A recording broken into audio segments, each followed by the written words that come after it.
അസ്സലാമു അലൈക്കും വറഹ്മത്തുള്ളാഹി വബറകാതുഹു. ബഹുമാന്യ സഹോദരങ്ങളെ, നമ്മുടെ രാജ്യത്തിൻ്റെ സുപ്രധാന സുദിനങ്ങളിൽ ഒന്നാണ് ഇന്ന്. രാജ്യം 75ാമത് റിപ്പബ്ലിക് ദിനം ആഘോഷിക്കുകയാണ്. 1947 ഓഗസ്റ്റ് മാസം 15-ാം തീയതി വെള്ളിയാഴ്ച നമ്മുടെ രാജ്യത്തിന് സ്വാതന്ത്ര്യം കിട്ടി.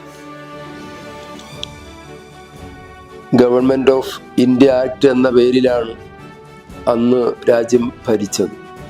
പക്ഷേ രാജ്യം പൂർണ്ണമായും റിപ്പബ്ലിക് ആകണം എന്ന വലിയൊരു കാഴ്ചപ്പാടിലാണ് ഉന്നതന്മാരായ നേതൃത്വം ഭരണഘടനാ അസംബ്ലി ഉണ്ടാക്കിയത്. 2 വർഷം 11 മാസം 18 ദിവസം എടുത്ത് പല ഭരണഘടനകളും ചർച്ച ചെയ്ത് അവകൾ മുമ്പിൽ വെച്ച് പല സിറ്റിങ്ങുകൾ നടത്തി അവസാനം രൂപപ്പെടുത്തിയതാണ് നമ്മുടെ രാജ്യത്തിൻ്റെ ഭരണഘടന. ആ ഭരണഘടന 1950 ജനുവരി മാസം 24-ാം തീയതി ഭരണഘടനാ അസംബ്ലിയുടെ ചെയർമാനും നമ്മുടെ രാജ്യത്തിൻ്റെ പ്രഥമ പ്രസിഡന്റുമായ ഡോക്ടർ രാജേന്ദ്ര പ്രസാദ് ഒപ്പുവെച്ച് അങ്ങനെയാണ് 1950 ജനുവരി മാസം 26-ാം തീയതി രാജ്യം റിപ്പബ്ലിക്കായി പ്രഖ്യാപിക്കുന്നു. രാജ്യത്തിൻ്റെ ഏറ്റവും വളരെ സുപ്രധാനമായ ഒരു ഭാഗമാണ് ഭരണഘടന എന്നും. ഏത് സംവിധാനങ്ങൾക്കും ഭരണഘടന വലിയ മൂല്യമുള്ളതാണ്.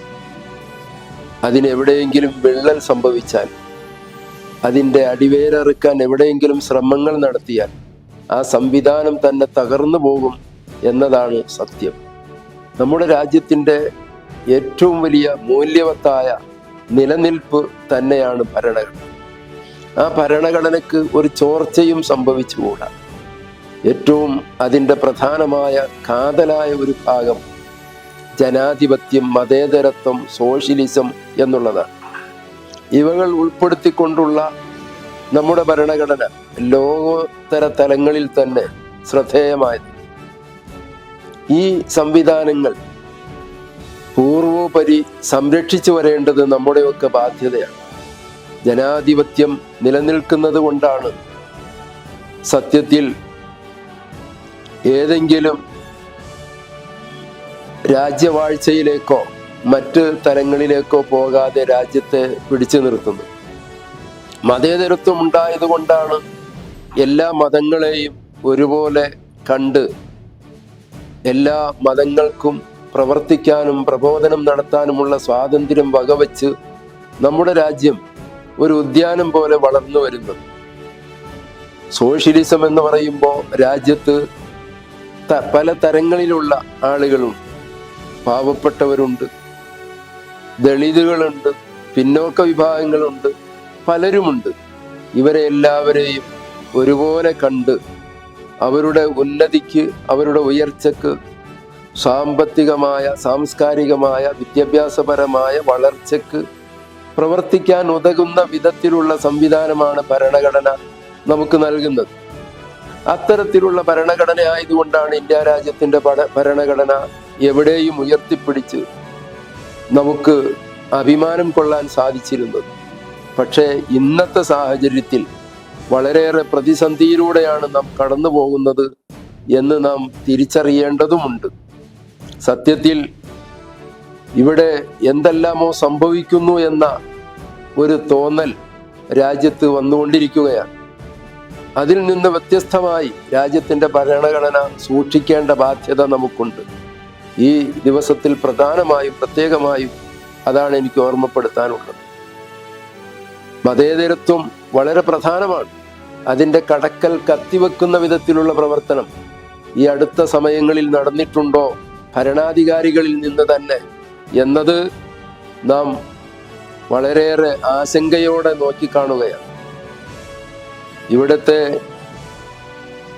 ലോക്സഭാ മന്ദിരം ഉദ്ഘാടനം ചെയ്യേണ്ടത് മന്ത്രിയാണ്, പ്രധാനമന്ത്രിയാണ്.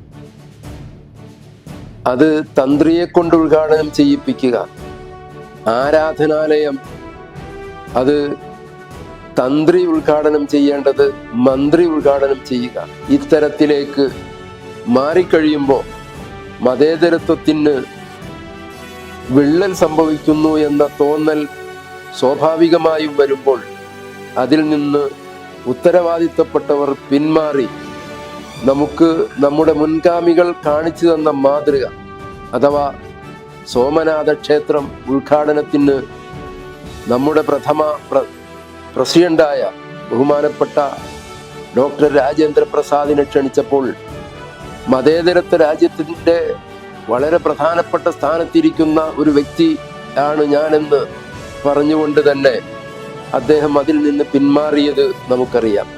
അത്തരത്തിലുള്ള മാതൃകകൾ പിൻപറ്റിക്കൊണ്ട് നമ്മുടെ രാജ്യത്തിൻ്റെ ഏറ്റവും മർമ്മപ്രധാനമായ മതേതരത്വവും സോഷ്യലിസവും അതോടൊപ്പം ജനാധിപത്യ സംവിധാനങ്ങളും കാത്തു സൂക്ഷിച്ചുകൊണ്ട് മുന്നേറേണ്ടതുണ്ട്. നാം എല്ലാം ഭരണഘടനയുടെ പൂർണ്ണമായ മൂല്യങ്ങളെല്ലാം ഉയർത്തിപ്പിടിച്ച് അതിൻ്റെ സംരക്ഷണത്തിന് വേണ്ടി നിലനിൽക്കേണ്ടതുണ്ട്. അതിന് പ്രവർത്തിക്കണമെന്ന് മാത്രം റിപ്പബ്ലിക് ദിന സന്ദേശമായി ഞാൻ ഉണർത്തി അവസാനിപ്പിക്കുന്നു. ജയ് ഹിന്ദ്.